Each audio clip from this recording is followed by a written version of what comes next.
এখন রাজনীতিতে যে ময়ূরনাচ চলছে, রাজনীতিতে যে যাকে বলা হয় কার্টুন চলছে, কল্পনা চলছে, পুতুল নাচের ইতিকথা চলছে, এখানে এভরিডে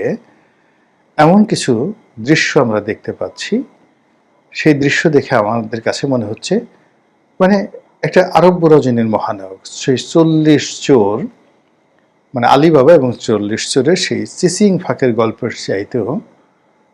অ্যাডভেঞ্চারাস ঘটনা আমাদের রাজনীতিতে ঘটে যাচ্ছে। এমন সব লোক সংবিধান নিয়ে কথা বলছে, পার্লামেন্ট নিয়ে কথা বলছে,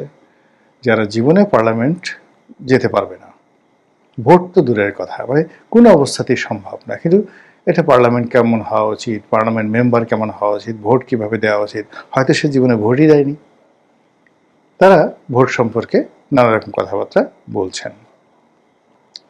রাজনীতি নিয়ে নানা তথ্য দিয়েছেন, দিতে চলেছেন, এইভাবে চলবে এইভাবে চলবে, কিন্তু জীবনে দেখা গেল তিনি কখনো রাজনীতি করেননি। হঠাৎ করে গত 14 মাসে এমন অনেক নতুন মুখ চলে এসেছে, নতুন নায়ক নায়িকা চলে এসেছে, যে আমাদের সেই রাজনীতির যারা রাজ্জাক, শাবানা, কবরী, বুলবুল আহমেদ, এরকম যারা নায়ক ছিলেন আমাদের দেশে, কিংবা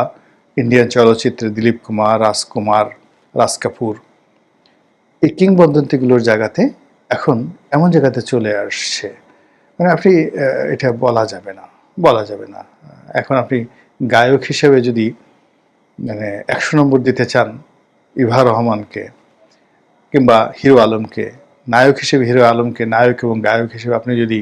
তাকে নম্বর দিতে চান, এটা আপনার ব্যাপার।